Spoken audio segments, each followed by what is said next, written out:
All right, we are already 9:30. So I hope the forthcoming year is a happier year. Today is 29th, so another 2 days to go. And I'll be going to college on the 1st of January. That is a Friday.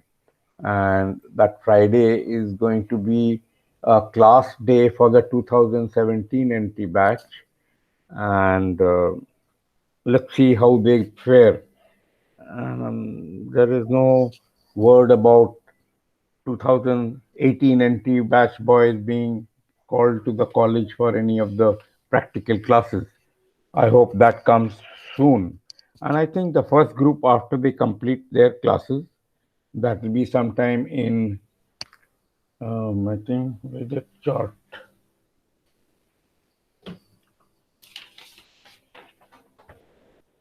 That will be 5th of February. Oh my God, it's a long way off. So group 1, group 2, group 3. So it will be 5th of February by the time you will be ready to be called for the classes, practical classes. So that's the way it is. So Shubham, Shubham Srivastav, please let me know where were we.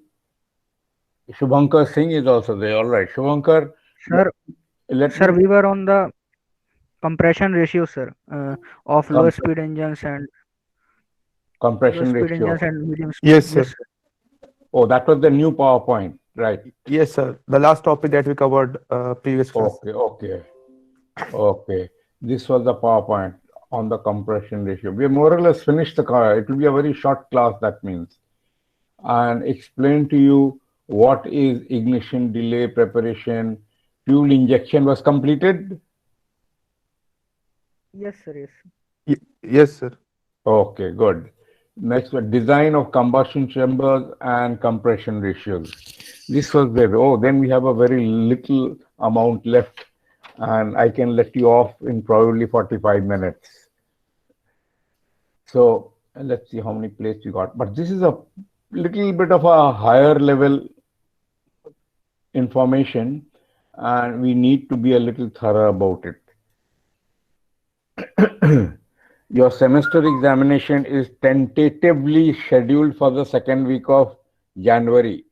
So be ready for that. And there is something, Sumit Das of another section, section F, has reminded me that there is one particular chapter we have not touched, and that one is on the reverse side of the damn syllabus paper.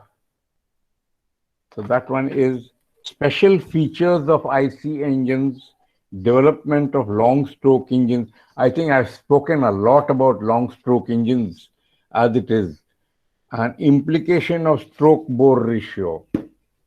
Implication of stroke bore. Ultimately, it is the long stroke engines, and ultimately they are actually a lot more efficient than the others. I don't think we need to go so much in depth from what we've already spoken. There is a lot of information I've given you why long stroke engines have come into being and what are the stroke values. In other words, what is a short stroke? It is between a certain range. What is a long stroke? It is between another short range. That means anything up to 2.7 is called a short stroke.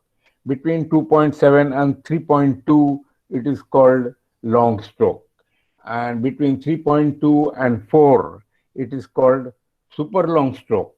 And anything above, 3.2 and 4.7, and anything above 4.7 and 4.7 is called ultra super long stroke. So this is what a long stroke engine is about. And the purpose of the long stroke engine is intended to burn poorer grades of fuel.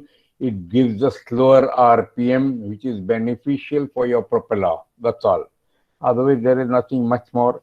And in fact, more importance should be put into low sulfur fuels and their functions on board ships.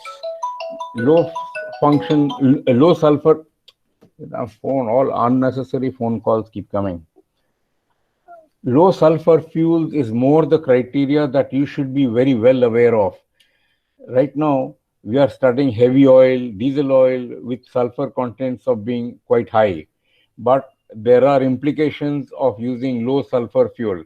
In fact, some of the distillate fuels, their viscosity drops to 2, and up to 2 is permissible for engines. I was just reading up on technical paper, and the recent conclusions on fuels by Wärtsilä, by other companies. Where is that page? Yeah. You see, if distillate fuels being used on the engine, one thing is there is loss of lubricity if the sulfur content is 0.1 or 0.5 also. So lower the sulfur content, bigger the loss of lubricity. So this is going to hamper the fuel pumps. If there is no lubricating property in the fuel oil, then any pump which is handling fuel oil is going to be subject to wear down, because ultimately a pump which pumps oil is lubricated by the oil itself. And now if that oil does not have the required levels of lubricity, that pump is going to wear down very fast. So the Bosch pumps, which I have not been able to show you in practice, actually it is there in our workshop, you will understand how important it is to have a minimum tolerance between the pump plunger and the barrel. And that is lubricated by whatever trace of fuel oil can get in between the surfaces. So fuel oil acts as a lubricant in fuel pumps. All right. Now, if this fuel oil has a very low sulfur content, the lubricity value is going to change drastically. And for distillate fuels, the lubricity and the viscosity, both are going to drop tremendously. In fact, I had told you what should be the viscosity of a fuel when being injected into the combustion chamber. It is 12 to 15 centistokes. Now here we have, with the low fuels for two-stroke engines, the viscosity dropping to 2 centistokes, and this is in MAN engines. In the Wärtsilä, they have lower viscosity limit of 1.5 centistokes. You cannot use a fuel oil lower than that. For Mitsubishi, it is again 2 centistokes. For four-stroke engines, for the Yanmar, up to 1.8 centistokes. And Daihatsu is 2 centistokes. In fact, they are going to use a cooler for the fuel oil to cool it down so that it increases the viscosity. So he says for the four-stroke Yanmar engines, you need to install a fuel oil cooler if the lower viscosity limit cannot be ensured. The fuel oil with 2 sulfur content replace the cooling freshwater temperature of about 10 degrees centigrade.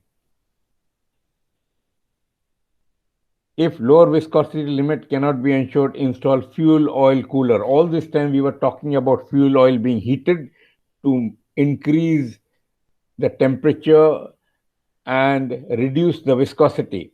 Now for the low sulfur fuel, you will need to use a cooler to cool the oil further down to improve the viscosity.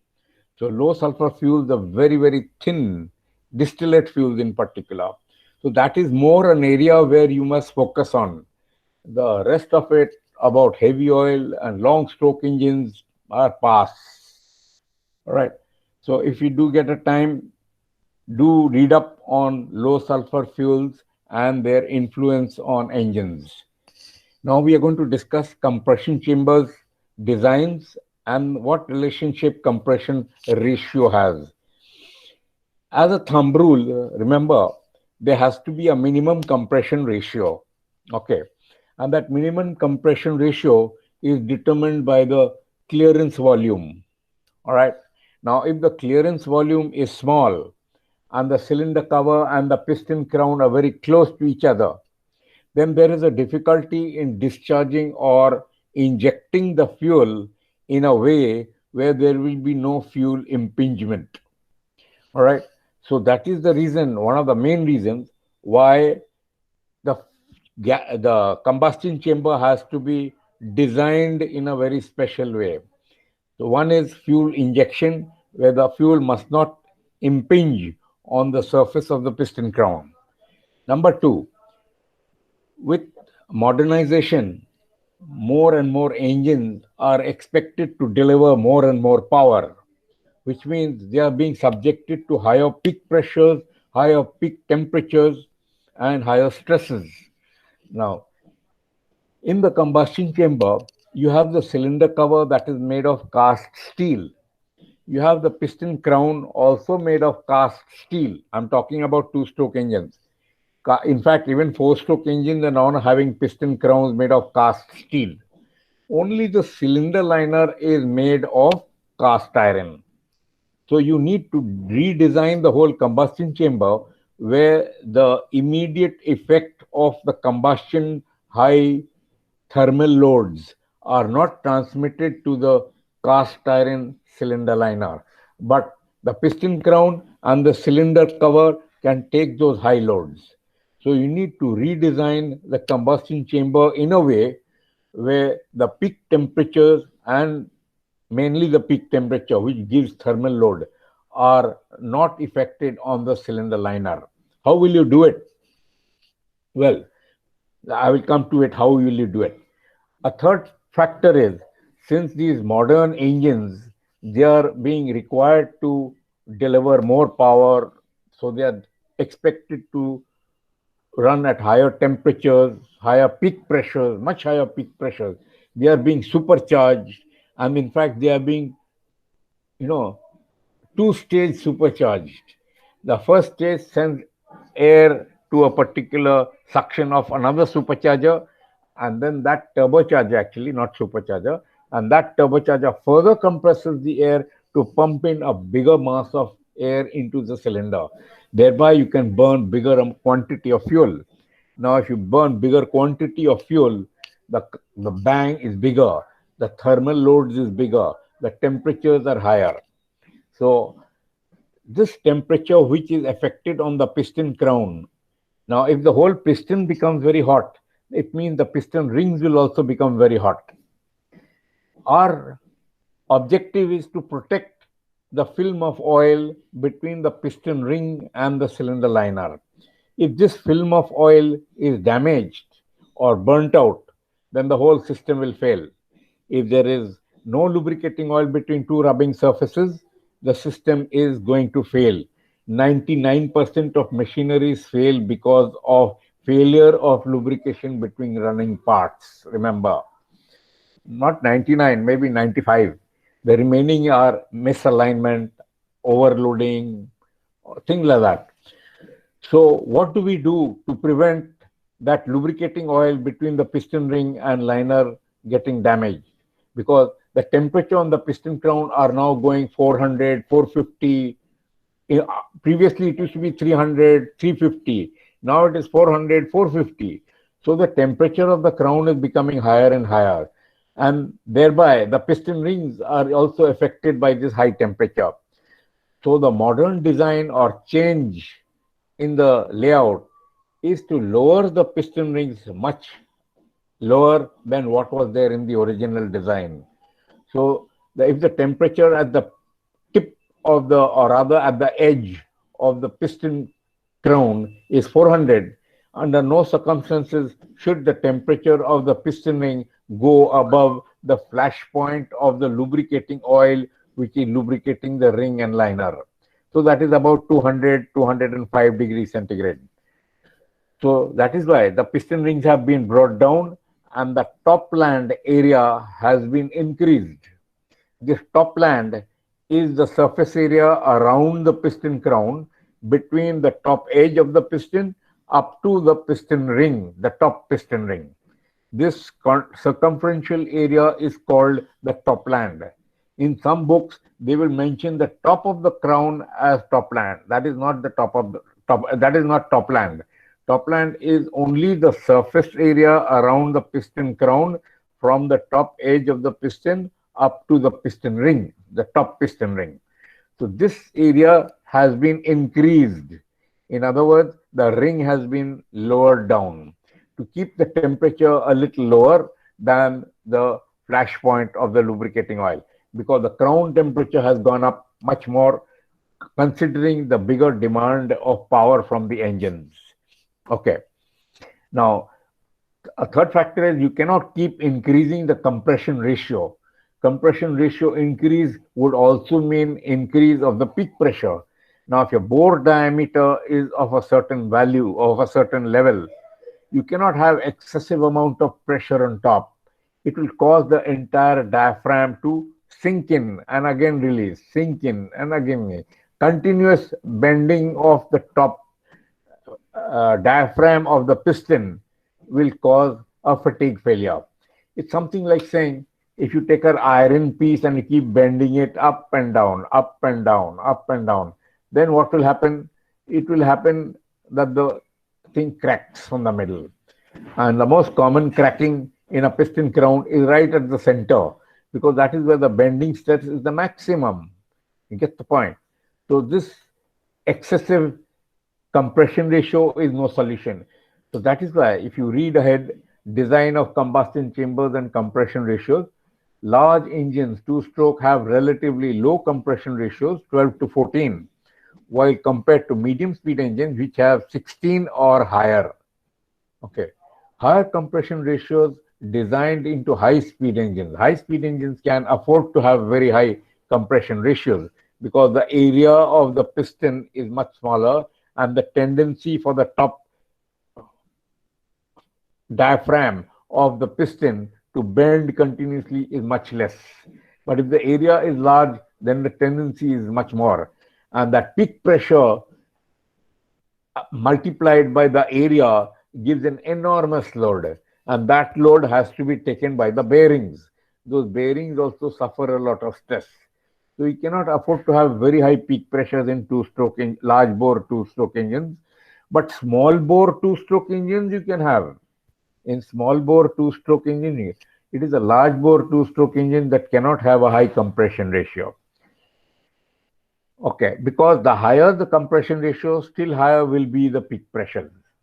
I hope this is well understood. It is very crucial how you explain when you're writing it down on a piece of paper. The reason for low compression ratio in large bore engines, reasons for low compression is to limit the load on the piston crown and combustion chamber large surface areas.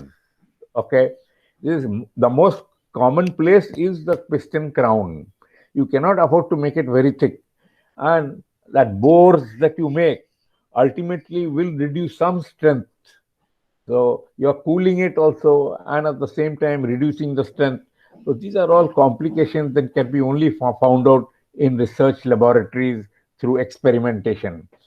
But the basic reasons for not having high peak pressures is because of the large bore and the limitation to the thickness of the piston crown. Okay. Because high cyclic loading on such large surface areas will result in early fatigue failure. That I hope everybody knows what is fatigue failure. The next point, let us see. So peak pressures need to be within acceptable limits. This is achieved by limiting the compression pressure. Initial compression pressure, if you limit, automatically peak pressures are also limited. Thus, a low compression ratio is assigned for large bore engines.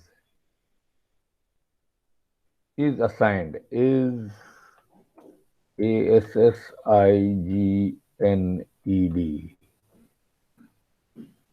for large bore engines. Okay, next point is the temperature at the end of compression must be high enough to ignite the fuel. You may reduce the compression ratio, and in fact, you're required to reduce the compression ratio for large bore engines, but it must have a minimum value where ignition of the fuel can take place. You know, one of the big problems on the ship is when you start the engine and it doesn't fire. And you're in a desperate situation because you have to leave the harbor. You're docked for a long 20 days, 25 days. And then when you start out and you say engines are ready, and then when you give a start and it doesn't start. and you're consuming air. So again you give, again it doesn't start. And the air pressure in the air bottle is gradually dropping. Of course, you're running the compressor, but the rate at which the compressor fills up the air bottle is not as much as the how much air is being consumed to start the main engines. Remember this. The rate at which the air is consumed from the air bottle to start the engine is very high. And your compressor, it can fill up the air bottle, but it takes time. And if you repeatedly keep trying starting the engine and it doesn't start, you're in deep trouble, because you're ultimately getting lower and lower pressure, and lower pressure means a lower and lower momentum for the engine to rotate and for the next start to be enabled. So it is the first start that you must get the engine started. So what I used to do on board the ship, I used to, before 12 hours, one day before the engine, one day before we are supposed to depart, I start warming up the engine 24 hours before. And how do I warm up the engine? I first, of course, in the harbor, or in the port, who's come now? Saurabh Kumar. Only 16 boys have come. Okay, you cook your goose, you eat it. Only 16 fellows have come. So I am not allowing any more. So Shubhankar, how come only 16? Today there's a match on, I know. Even I'm wanting to see that cricket match. Yes, sir. So is that I what think most of the cadets were under the impression that since the year is ending, so there might not be any class. So No, I'm no, not this is the sure, last but class I'm taking, and yes, the sir. last part of a subject on combustion chambers. More than mugging it up, try to understand what I am saying. Of course, I will send this link for you to go through, but you have to be more practical in your approach rather than writing down simply what is written down in the PowerPoint program. That is why I am a little reluctant to share the PowerPoint presentation by itself. I would rather send the link for the lecture. You have to listen to what is being told and do what is required of you, and not just simply copy and paste from the PowerPoint program. I wouldn't have had this PowerPoint program if I was in class, and I would have been actually putting into you certain points which are more practically relevant. So that is why I'm not sure. That's why I'll share the link. So you will still have what I have said and hear me out before you answer question. I will tell you one more important point where a lot of boys have made a blunder is I have asked you what is the significance of volumetric efficiency and scavenge efficiency. Everybody has simply copied what has been given in the PowerPoint. They have written what is scavenge efficiency and what is volumetric efficiency, but that is not what I've asked. This is one area where you have made a blunder. Another blunder is where to sketch and describe any piston assembly. The fellows have drawn a four-stroke trunk type of piston assembly, and they have described it with the crown as being made of cast steel and the skirt being made of cast iron. You have drawn a single piece piston for a trunk type of engine, and from the diagram it appears as an aluminum alloy piston, but you have given the description of a two-stroke piston. Now these are technical blunders, and for an MMD examination they will not read your paper any further but simply put a 0. You cannot afford to make technical howlers of this nature. You're drawing something and you're describing something else, and you're not answering the question. The question for the previous one was, what is the significance? What does it mean to you? What do you feel is relevant by having such a value, scavenge efficiency? I was seeking to know how much you have understood the subject. I was seeking to know whether you know what it means, but you have simply copied it down from the PowerPoint, thinking that I have asked you what is scavenge efficiency and what is. Be very, very careful. What, why, how, where. These are questions which are right at the beginning of the question. So understand that first, how it is done, not just description of the ceremony. If I ask you what is it is, then you say what it is. or describe something. Then you describe. So be very careful with these questions. You are going to be engineers. Your specific details are to be mentioned. Don't give something about the answer and put it on paper with lots of writing. That will not give you any credit. You will not get any marks for it. Excuse me, sir. Yes. I apologize to interrupt in the middle. Sir, actually, I have a doubt. I wanted to ask you that, sir, the mean effective pressure that you taught us, Ah, sir, sir, it's if I have to understand it in a very simple way, then it's basically the average of the pressure or the yes, pressure. correct. And It is the so, average pressure. yes, sir. And sir, is it an imaginary value? It is a contrived value. In other words, it is, yes, in a way, it is imagined value. It is because it does not exist. Only the peak Sir, pressure and the minimum pressure is there. So you get an average value, and that peak pressure and minimum value is not a linear drop. Remember, it is not a linear drop, it is a curve, it is not a sir, straight line drop.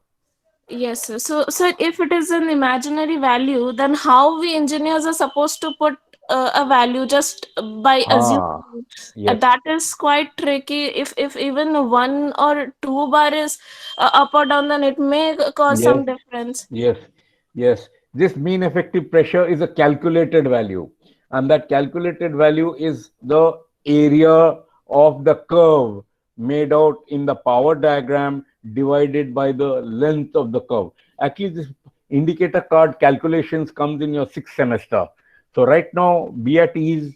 Remember that mean effective pressure is a contrived value or a calculated value, and it is not a linear drop from maximum value to minimum value and that average value. So I cannot say exactly average value.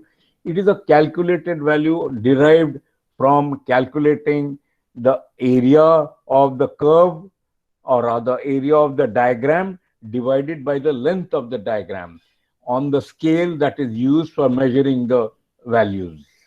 It will come in your sixth semester when we do indicator cards, how we take indicator cards, what we calculate on the indicator cards, and how the power of the engine is calculated.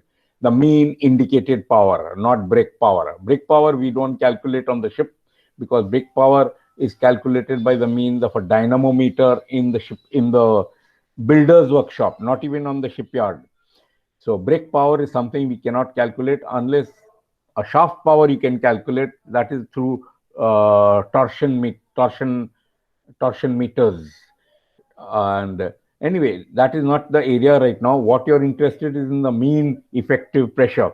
Yes, it is an imaginary value, and it is actually a calculated value from a power diagram. Power diagram is obtained from the engine through the indicator card, and that indicator card instrument is fitted on the indicator cock, and the card is a piece of paper which is fitted on this instrument, and there is a scriber which moves, and there is a small piston in that indicator instrument which directly responds to the pressure inside the combustion chamber. And depending on the pressure, so the movement of that little piston inside that indicator card instrument will also be activated.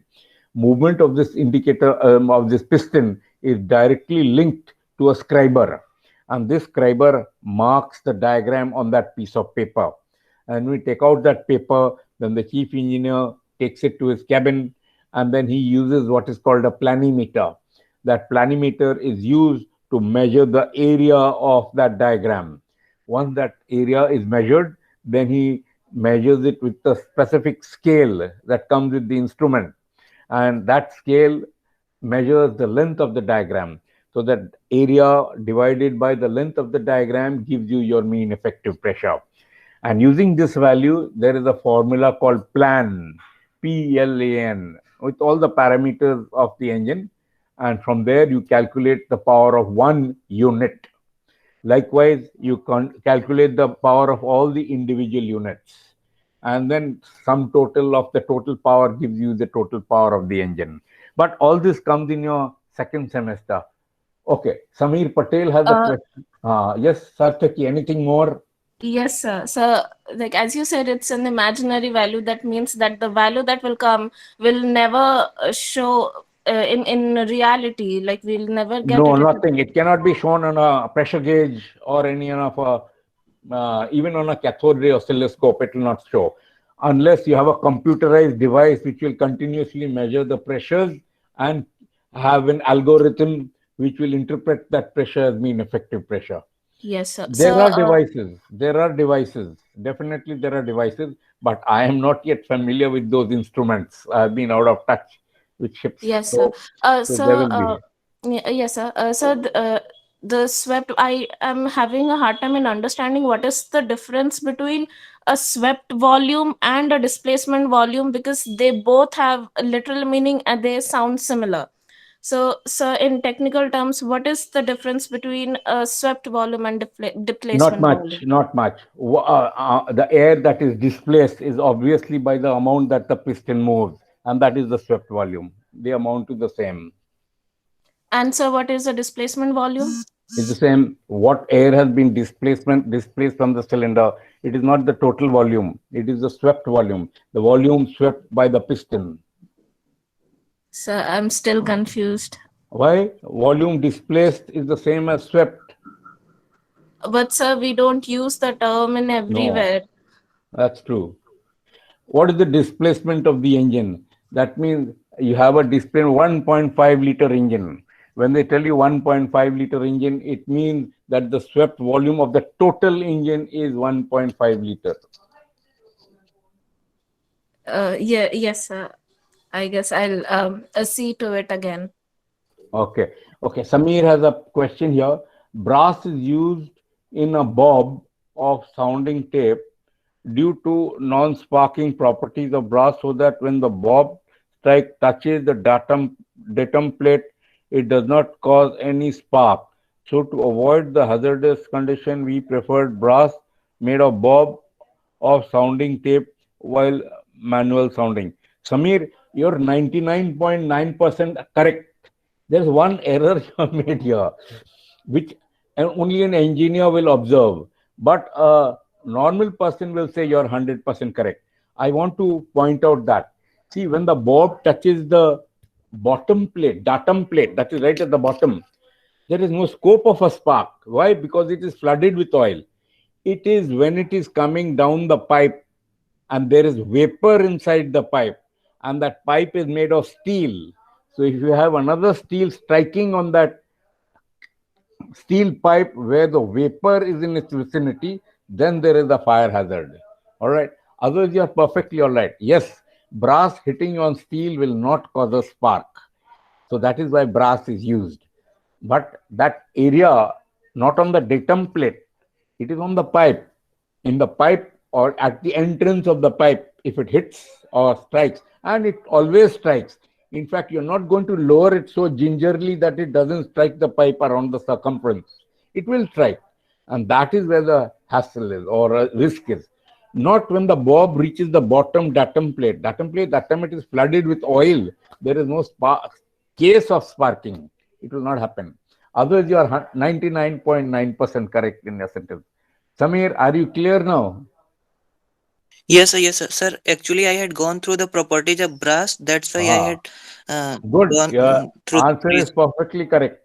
But the Yes, sir. sparking So will I, happen where the gas is possibly there. That is above the level of the oil. The oil will yes, sir, not yes, burn. It is the vapor that will burn or cause a yes, fire. Okay, good. yes, sir. That's good thinking. At least Thank I you. like the idea that you have pursued the matter and you've got into it. And these are small questions that MMD oral examinations will ask. And believe me, all DMT boys answer questions over there in a flat. I will tell you my own experience. When we were in the MMD exam, the first MMD exams, we were all very scared. We used to stay in that Marine Club, and Marine Club, all our gang was there. And of course, laughing, joking like batchmates normally do was going on. But we were also very serious. And that seriousness of purpose was because we had limited amount of money in our pockets and we had to pay for the rent at the Marine Club, pay for our food. And we knew that if we fail in that exam, we'll have to continue staying. and the bank balance the account, money in our account is diminishing. So we have to pass and get back to ship quickly. So what we used to do, we used to study together, all together, and we used to fire questions at each other like anything. In fact, most of our discussions were on the subject matter of engines, auxiliaries, and things electrical. So we were very thorough, and whoever used to come out from that oral examination used to come and tell us everything what has been asked. So much so when I went over there and they started asking me questions, all the questions were familiar with me and I could answer. So one after another, I kept answering questions. Then that surveyor got a little irritated because he wasn't able to find any question which would stump me. So then he told me, "Oh, you're staying in Marine Club, huh? You'll discuss all the questions that we ask you." So for that, I had no answer. I kept my mouth shut. So sure enough, on that first attempt at the MMD examination, we were through. So for DMET boys, it is never a difficulty in passing your professional exams because you have all your batchmates with you, and share, and share. I cannot give you better advice. Share your question answer sessions with each other like anything, and you will see you'll be better equipped to handle any professional exam. That's the best way to prepare. Anyway, so let us move on with our subject. If you have any more questions, do put it on the chat column and we will be able to, sorry, where did it go? And do put it on a chat column and we will be able to discuss it. So remember, don't make that small little error. Say if the brass bulb strikes the steel plate, there is a chance of a spark. And oil tank being oil tanks, we will have some amount of vapor on top. This vapor may ignite. Don't say it will ignite, it may ignite. And that is why brass is used. Brass is not going to cause any sparking. Okay, let's move on.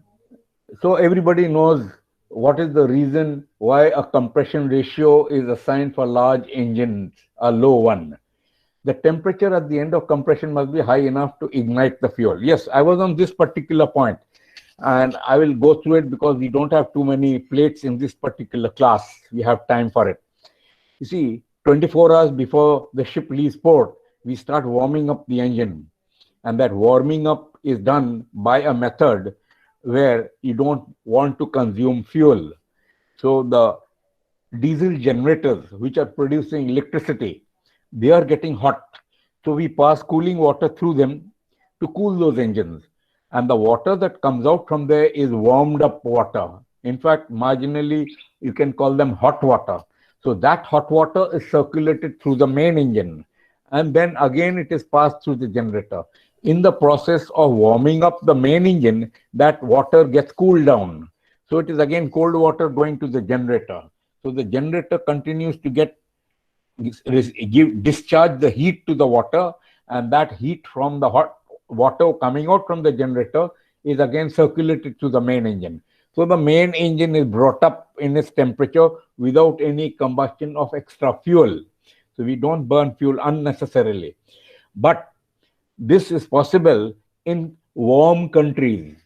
In very cold countries, it is not possible. You will have to heat that water continuously to keep the generators also hot. When we say cooling of a generator, it does not mean bringing it down to room temperature. It means bringing it down from, say, 85 degrees to 70 degrees. So 70 degrees is also hot water. So that hot water is not being achieved.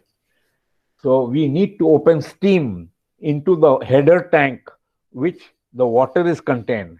And the pump is drawing water from there, and then it keeps the water hot and thereby the engine hot. This is one way. The second one is the lubricating oil purifier.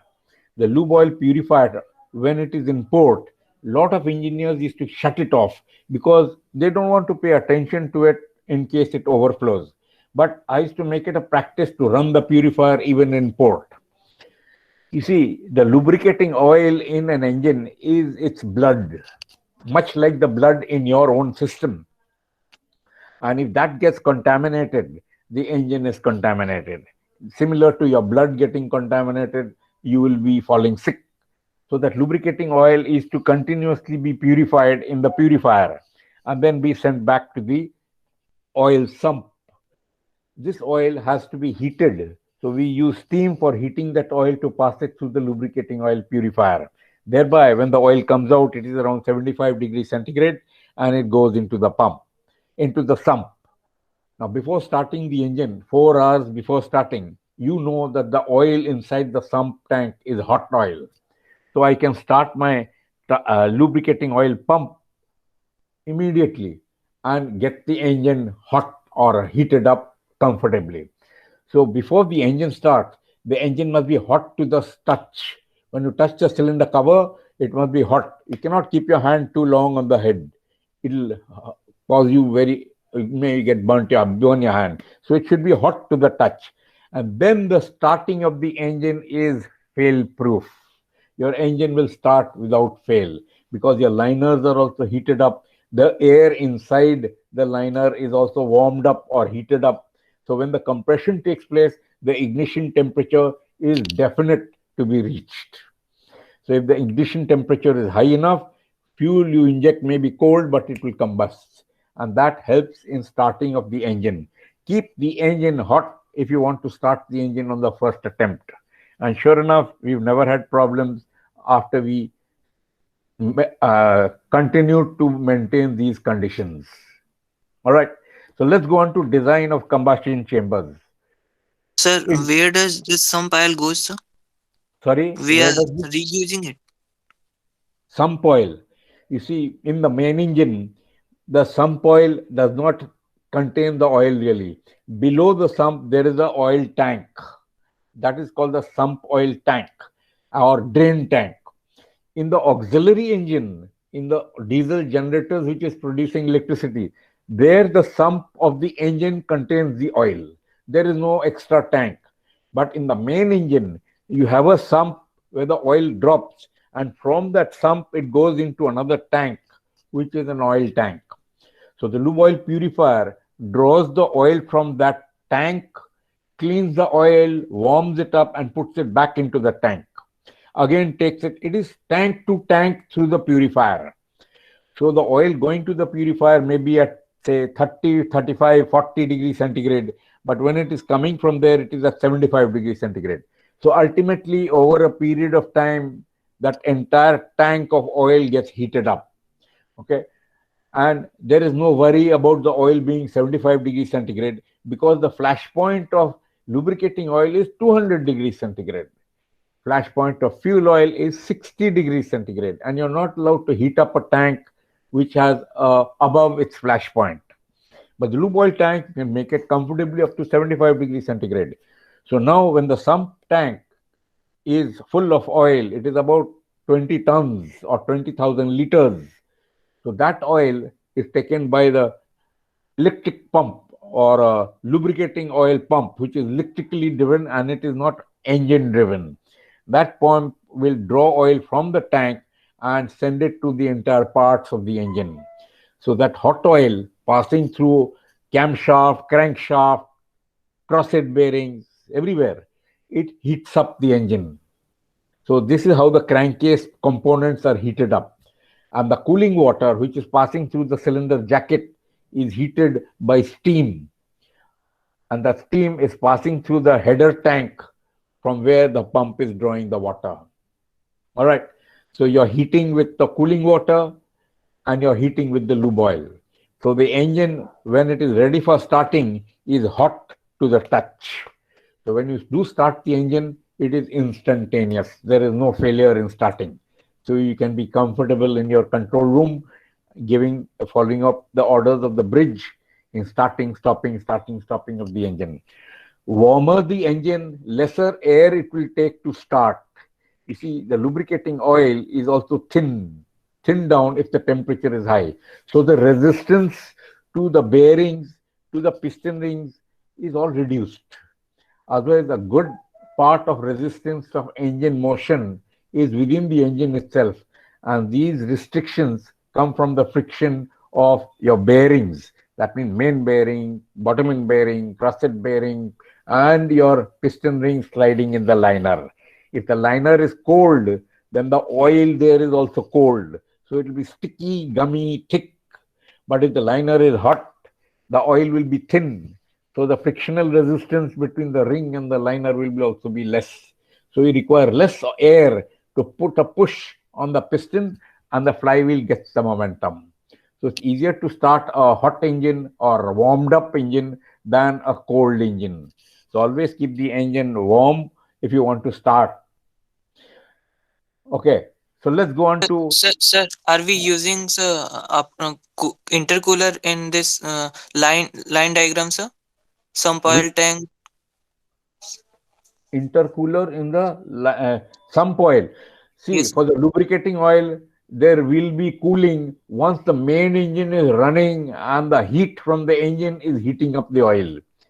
So you will need a cooler. Don't call it intercooler, just call it cooler, lube oil cooler. This lube oil cooler is used to cool the oil once the main engine is running in its normal conditions. Because that is the time the oil does get hotter than 70 degrees centigrade. So you have to cool that oil. Okay. Yes, yes. Okay. Shubham has asked if we want to heat the oil, can we use heat exchanger? No, no. There is no heat exchanger for lube oil. The only way you can heat the lube oil is when you're using the lube oil purifier. That's all. Otherwise, there is no cooler, or sorry, no heater for the lube oil. Shubham, have you got it? Yes, sir. Yes. There Sir, is no, sir, after some oil tank, it goes through supply or supply tank or not, sir? see, the lubricating oil, let us say it is inside the engine and the engine has been running for some time. That oil is going to drop to the bottom of the sump. And in the sump, there is a strainer. A strainer means a grid or a net, which, if there are any solid particles or somebody has left a rag inside the crankcase, it will be stopped over there. And the oil that comes out from the bottom goes into a sump tank. All right. Now, this sump tank is a tank from which the lube oil pump draws oil. Lube oil purifier also draws oil separately. They are not the same pipe. So the lube oil pump which draws the oil is drawing hot oil. All right. So the lube oil pump gets hot oil because the hot oil from the engine has come into the tank. Then this lube oil pump draws the oil, it sends it through a filter and then sends it through a cooler and then sends it to the manifold. Filter is there and then it sends it to a manifold from where different branch pipes goes to different parts of the engine. Some will go for the main bearings, some will go for the camshaft bearing, some will go for the chain drive, or some will go for the gear drive depending on what it has. So the oil is cooled just before it enters the main engine and the temperature of that lubricating oil is 40 degrees centigrade. When the oil goes in the engine, the components of the engine heat up that oil and that hot oil drops to the bottom, and when it drops to the bottom it goes through the sump into the sump tank. Again, the lube oil pump draws the hot oil from there, sends it through a filter, a pre-filter, then it sends it through the cooler, then it sends it to a magnetic filter, and then it goes again to that same manifold. From the manifold, individual pipes go to the various parts of the engine. One will go to the main bearings, one will go to the camshaft bearings, one will go to the chain drive, if it has a chain drive, or it will go to the gear drive, if it goes to the gears. So different pipes from one will go to the governor. So there are different areas. One will go for the turbocharger lubrication overhead tank.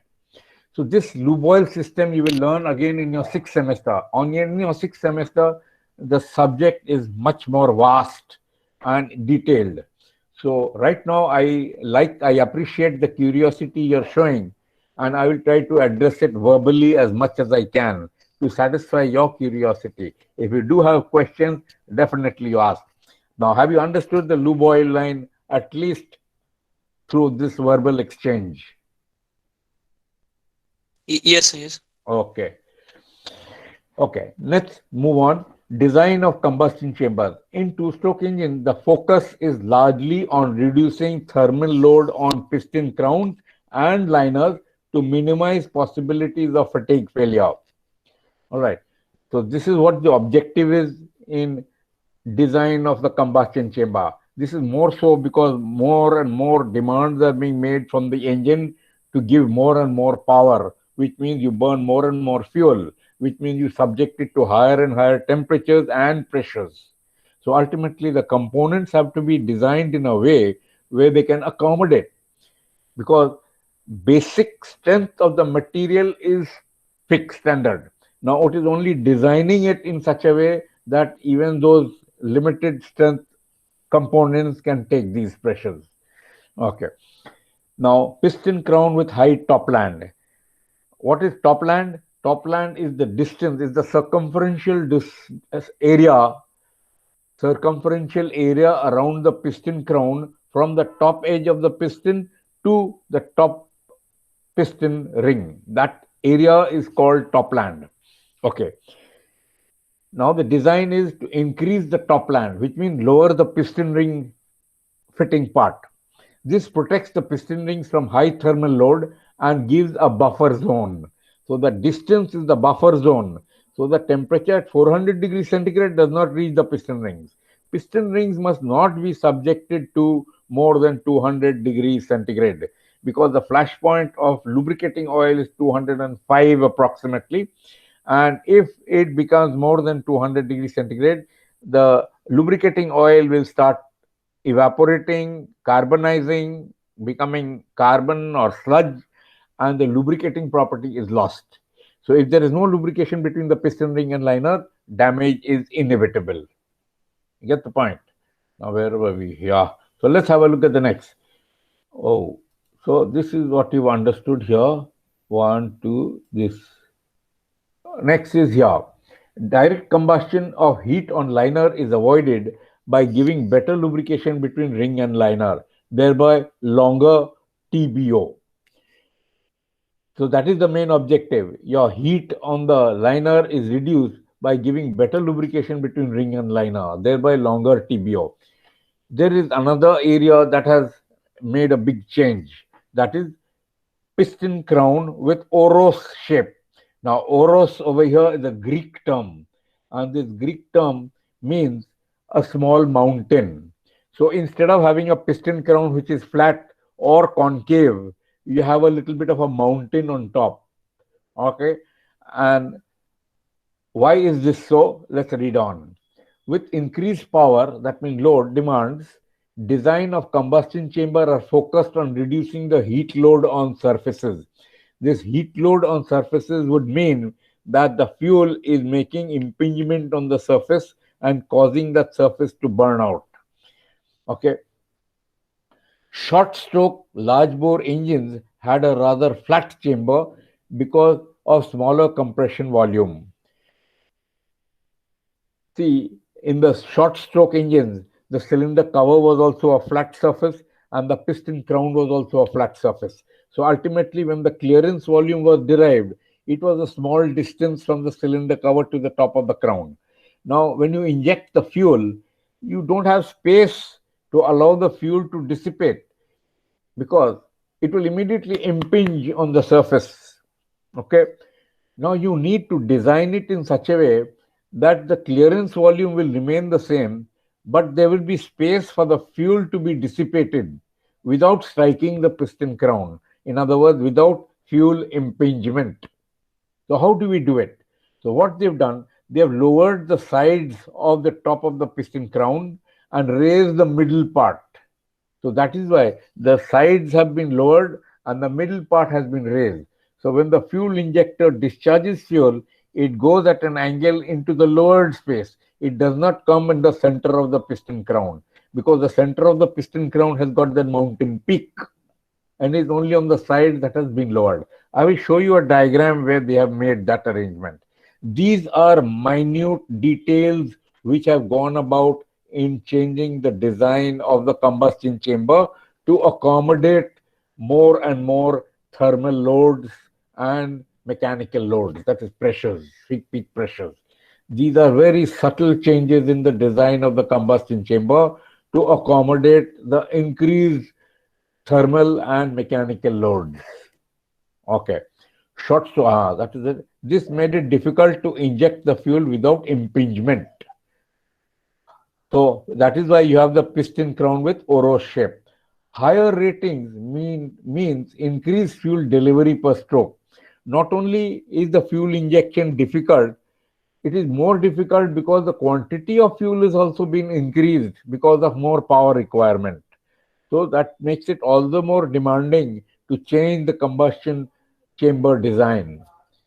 Okay, now the heat load has been reduced. Heat load means the tendency of overheating of the surfaces has been reduced by lowering the contact surface between cylinder liner and cylinder cover as much as possible.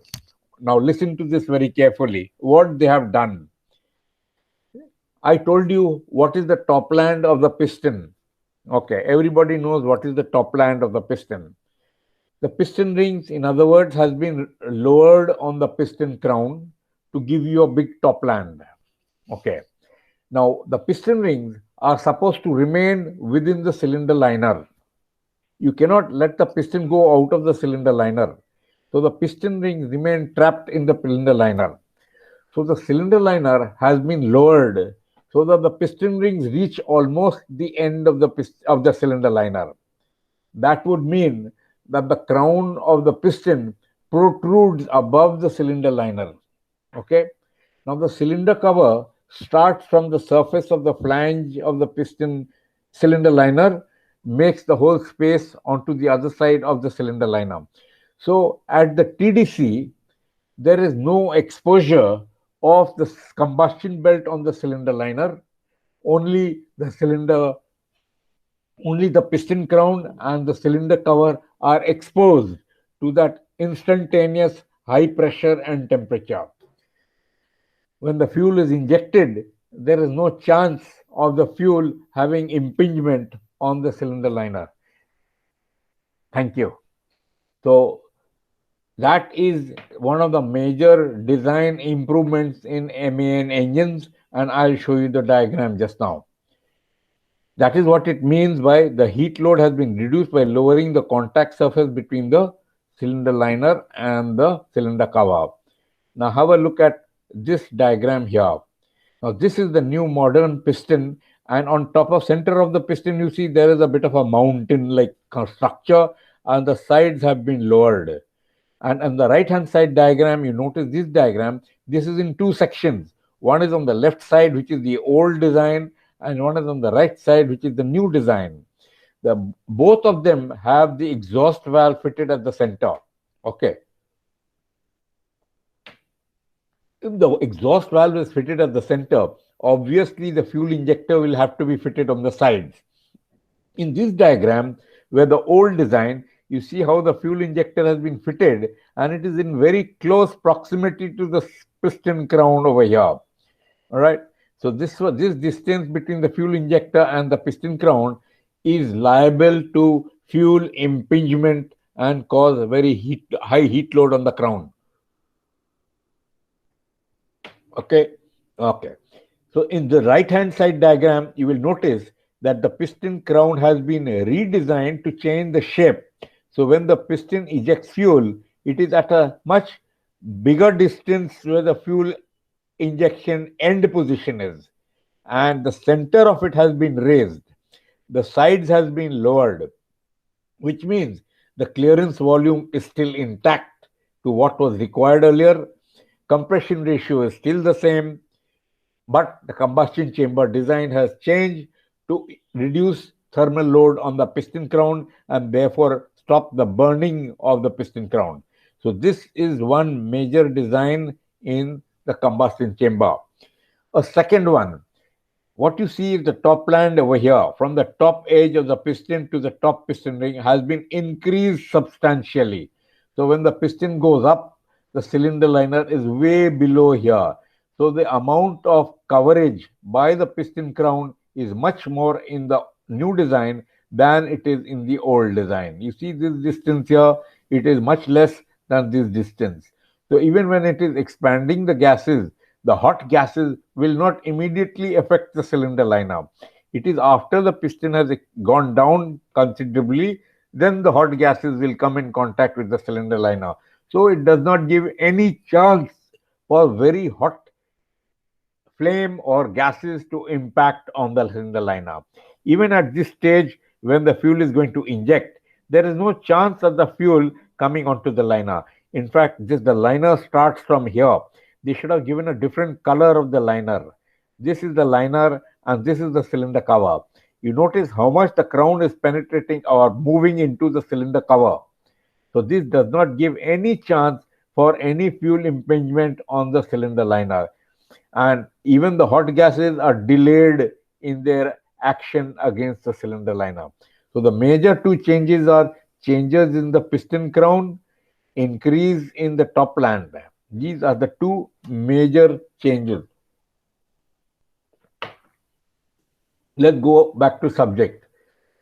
So higher rating means the heat load. Okay, this we read. Let's go on to this part. The greater part of the cylinder of the heat load is then taken by the cylinder cover, which is much more capable. So in the diagram you saw how the cylinder cover takes the maximum load. This is the part that takes the maximum load. In fact, this part is also cylinder cover. Cylinder cover is made of cast steel. Piston crown is made of cast steel, but the piston crown has a diaphragm on top. So between the cylinder cover and the piston crown is definitely a lot weaker than the cylinder cover. Cylinder cover is much more robust and is capable of taking higher peak loads or higher thermal loads as well as mechanical loads. Okay, so see the two designs. One is the old design, one is the new design. The new design has what is called the OROS. It is a sectional view of what you see here. This is a view of the piston crown. It's got a small mountain. It is called an OROS shape. Now here we are not bothered about how the cooling is. Here they have shown you the cooling with nozzles without any bore cooling over here. Just nozzles are cooling onto the surface. Okay. So let's go on to the next part. Combustion chamber, the design. What is the main focus of combustion chamber? Combustion chambers are designed to promote air turbulence. One is to reduce the heat load and thermal load and mechanical load. Second one is to improve the fuel mixing, air and fuel mixing in preparation to combustion. In fact, combustion chambers designed for air and fuel mixing are not so much in two-stroke engines, but they are there in four-stroke engines. In the two-stroke engine, you have the cylinder liners which are designed for air turbulence. The cylinder liners where the ports are, the scavenge ports. You will see the ports are not just holes in the liner. The ports are angled, and the air that enters passes through that angled port, so that the air which enters the cylinder liner is given a swirl motion right through the cylinder liner. So as it swirls through the entire cylinder liner and it keeps swirling on top, when the fuel is injected, this swirl helps in mixing the air and fuel very rapidly.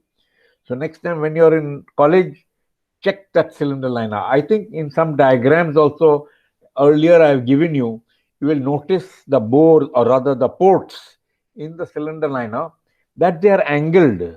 The walls are thick, but they are not straight passages into the cylinder liner. Toroidal shape of cylinder liner. Can we use toroidal shape of cylinder liner? Toroidal shape. I don't know what it means right here, right now. Toroidal shape. Any air circulation through the cylinder liner benefits the air and fuel mixing. And this is achieved by angling the air entry into the cylinder liner and also making the port walls at an angle. They are almost like nozzles. They help in directing the air in a particular rotary movement. All right. Okay, let's move on. toroidal shape. What is toroidal shape, Samir? I'm not sure. Sir, it helps in a sir. I had read through on it. Sir, it is given that it helps in air fuel mixing. Sir. So that is why don't you use simpler words? It makes it simpler for the examiners also. Just say it gives a circulatory motion to the air. Don't use complicated words which are not very common. Use common words which are helpful.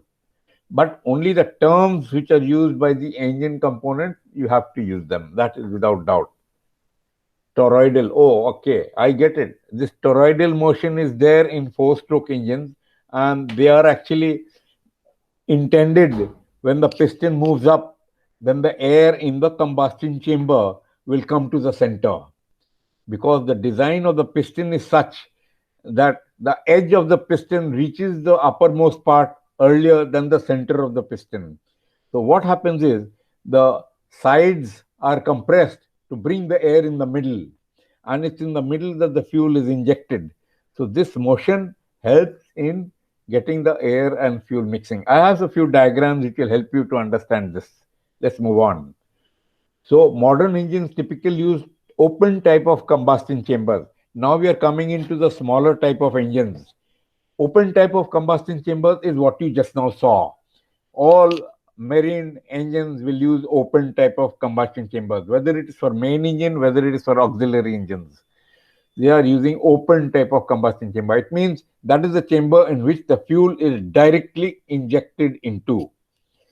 Now, this apart, we have engines which are of small engines.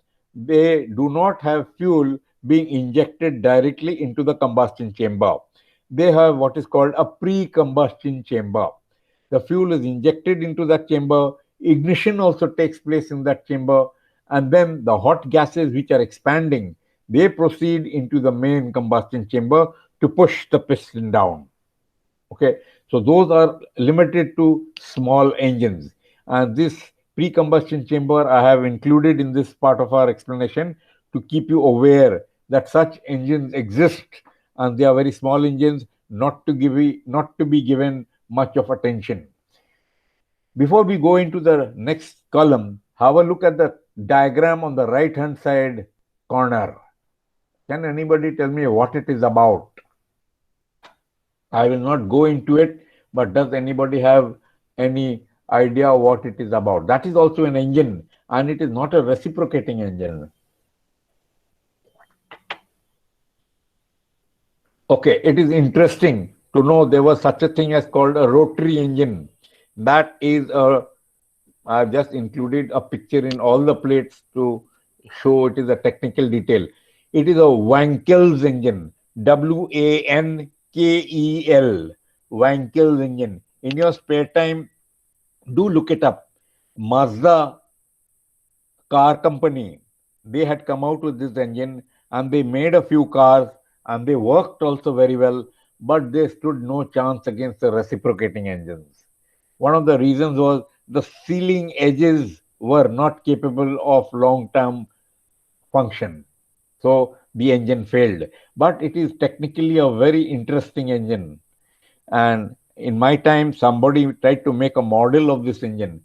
But again, they failed because the sealing edges burnt out very quickly. They couldn't make it. Anyway, do look up Wankel's engine as a little extra information on internal combustion engines. All right, this is the only other engine other than reciprocating engines. Okay, so we were talking about pre-combustion chambers are largely restricted to small engines. Now here is a diagram on the right hand side of a small engine with a pre-combustion chamber. You see, this is the fuel injector, not nozzle. It is a fuel injector. This is I've taken from the internet, and they've made this blunder. Do not believe everything that you take down from the internet. There are a lot of errors also. You don't believe everything on the internet as gossip, gospel truth, not gossip, sorry. Do not believe everything as gospel truth, what you see on the internet. Anything in print, you suddenly start believing it. Don't. Be a little skeptical about these concepts randomly thrown on the internet. So here you have a pre-combustion chamber wherein the fuel has been injected, combustion takes place there, and it is only the hot gases that come onto this space. The hot gases emanating from here, there has to be some arrangement for the piston to accommodate those flow of hot gases. So the shape of the crown of the piston is also made to accommodate that gas. All right.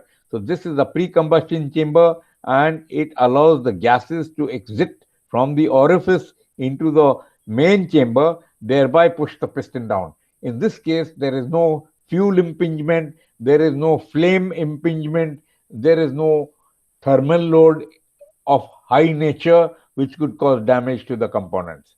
All right, so this is your diagram of a pre-combustion chamber. The other ones are all open chambers. These are all open chambers, and these are designs which help in air and fuel mixing.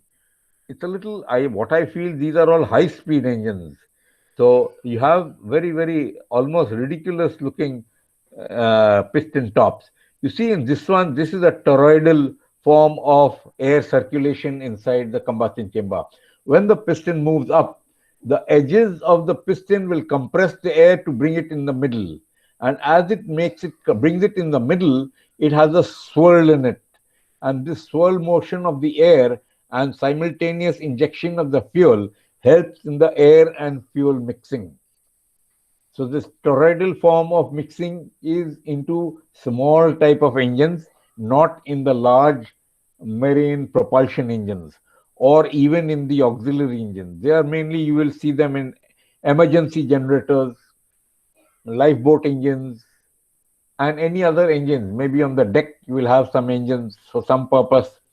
So these engines are using the movement of the piston to help in generating movement of air.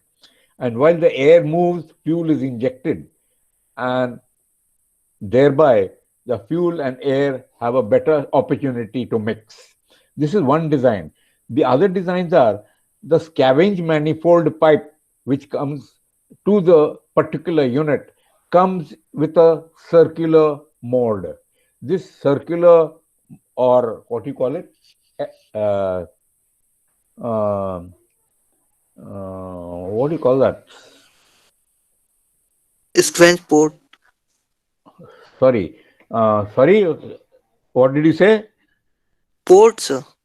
No, port is the place, ports are for the two-stroke engine. What is a snail's loop called? Never mind. Cross. Spiral. Spiral. Sir. Yes, that's right. That is right word. The spiral. So the pipeline from the manifold which comes to the valve, inlet valve, comes in a circular or a spiral mode, and then it enters into the chamber. So that when the inlet valve opens, the air is already circulating in its movement. So as it keeps circulating and then the fuel is injected, it helps in improving the air and fuel mixing. Some of these engines have very unusual spiral modes of introducing the air into the combustion chamber. And these are all intended to get the best combustion possible. The best combustion possible is, remember, to have small particles of fuel oil, and if there are multiple particles, then the total surface area has increased. But if the particles are small, the mass is very low. So the ability to reach ignition temperature is much better, and it is much quicker, because the heat from the compressed air has to be imparted to the small particle. Smaller it is, faster it will heat up to the ignition temperature. And moment it heats up to the ignition temperature, it burns. And more exposure to oxygen it gets, better the combustion. So all these efforts are intended to achieve that instantaneous or spontaneous combustion. So these are the main reasons why you have these fancy looking designs of combustion chambers. Okay, so let's move on. This is another diagram of a pre-combustion chamber. So the combustion after it takes place is ejected from this Norris orifice over here. And you see the crown of the piston is also so designed to accommodate the hot gases and make it flow without having direct impact. It allows it, give it a streamlined flow of the exhaust gases and then expand while it is coming out from the orifice over here. So this is another small engine here which allows for a pre-combustion chamber. Okay, and these two are similar diagrams from what we saw in the previous one, a little larger in appearance, and the distance from the top, from the nozzle to the crown is given the maximum space. This allows the maximum delivery of fuel. Okay. The sides of the piston are kept as high as possible because the clearance volume also has to be retained to the required level. Here is another design of a piston crown where the recesses are made in the piston crown to allow for the fuel to spread into the air where there is air without having an impingement onto the surface of the piston crown. So this design is also helping in providing some of the toroidal form of mixing. The air from this region will be squeezed to come to the center. So when it is squeezed and comes to the center, it has an air movement. This movement helps in mixing with the fuel. The designs are largely intended to cause air movement to ensure maximum surface area of contact of fuel with the oxygen to promote rapid commencement of combustion, not only commencement, rapid completion of combustion. Number two, deliver the fuel to the farthest reaches within the design clearance volume to reach that oxygen. And the fuel injector nozzles are designed to discharge the spray in the recesses of the piston crown without fuel impinging. That is for this particular diagram. So moment it discharges the fuel into the recesses, it gets the maximum air mixing, and at the same time the clearance volume is maintained. So the difficulty for the designer is to give it maximum volume at the same time minimum volume. So both are contradictory. The minimum volume is intended to keep that specific clearance volume intact. But at the same time, he has to give maximum space for the fuel to be delivered. So how does he do it? So this is where your design of the combustion chamber has these complicated designs coming in. All right. So this is all as of now and for this class. So it's going to be a short class today. So we finish at 10:45. If you have any questions, do ask. Do not hesitate to ask. And I have already sent you a question paper which you must practice. Practice in the sense, answer the question. If there's a long questions are, try to put down points without looking at any book. What you remember, you put down. And then after you've done 5 questions, then you open your book or reference book or internet and find out information related to that question. Then write down those points. Then close the book, read up what it is, and at a later time, say 1 or 2 days later, again you practice those questions. I know you have other subjects too. You cannot dwell on this subject all along. Your improvement in marine auxiliaries is also very, very relevant during your campus interviews. Marine auxiliaries, marine ICE, and some amount of seamanship or ship construction, etc. area will be a necessity. So do not hesitate to improve your information on it. And right now there is no fall-in, there is no checks, there is nothing. So you have all the time in the world to do your studies. Anyway, I wish you a very happy new year and hope all of you keep in good health. So far, we have not had any issues in the hostel with all the boys being in their respective rooms. Each boy has been given one room. So the whole hostel is occupied with one boy. So that is how we are proceeding with our practical training. They are not allowed to mix with anybody. They are not allowed to mix. We had a recent college day function and there were a lot of people from outside coming and some of them wanted 2-3 boys to help out. We refused. We said the boys cannot be exposed to any external person who may have the RAM infection. Anyway, bye-bye. Take care. Go Excuse ahead. me, sir. Excuse me, sir. Yes, what is it? I have a doubt, sir. Sir, Sir, in previous classes, you told us a question regarding why journal is not one piece, and Sorry, please repeat that question. Journal. sir, in crankshaft, sir, the journal is shrunk fit, not one piece. Why, sir? You asked us that question earlier. Oh, yes, no, no. My question was a little different. I asked you, why is the journal shrunk fit into the web? Why not the crank pin be shrunk fit into the web and the journal and the web be one piece? That was my question. Yes, Not sir. that why it has been shrunk. I wanted to know from you why it is shrunk fit, that the journal is shrunk fit. Why couldn't the crank pin be shrunk fit? Then there would be no slippage. Even if there is excess load, Yes, there sir. will be no slippage. So why? So what is your answer? Sir, I thought that when in a case of when something hits the propeller, sir, Mhm. there will be a slippage. But Hmm. if journal and the web piece is a single piece, then Mhm. there will be no slippage, and there will be a lot more damage to the web and the crankshaft. Absolutely, Shubh. I give you an applause for this. That is the right. The damage would be much more intensive. It is like a safety valve that there will be a slight slip and the rest of the crankshaft will be protected. Very good thinking, Shobh. I appreciate that thinking. Very good. Sir, I have another question, sir. Ah, yes, what is it? Sir, you have just told us that for cooling, for heating the lube oil, we use Uh, oil purifiers, yes. and in marine auxiliaries, we have learned that heat exchanger are used to cool that lubricating oil. Okay. Yes. Because that cool oil, that lube oil, And sir, so I have a sir, I have a question that is there another mean of cooling the lubrication oil or only heat exchanger, sir? heat exchanger is the cooler. Heat exchanger does not mean heater. Heat exchanger can mean heater and cooler actually. But for the lube oil, there is no heater because only a cooler is used in the lubricating oil line. If your piston is being cooled by lube oil, obviously when the oil goes to the piston, it gets heated. So when it comes down, it is hot oil. It has to be cooled.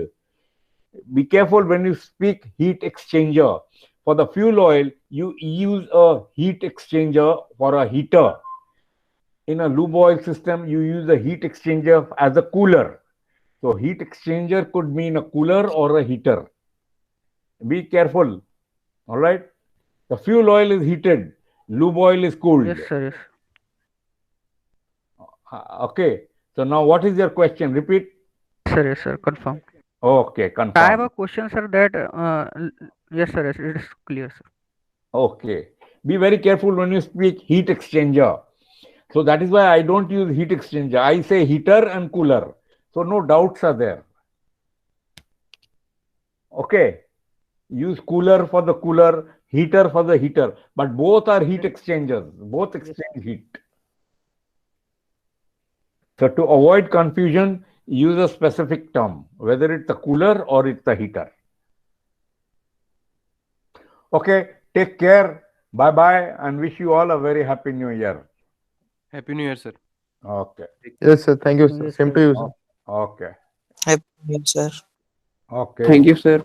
Okay. Okay.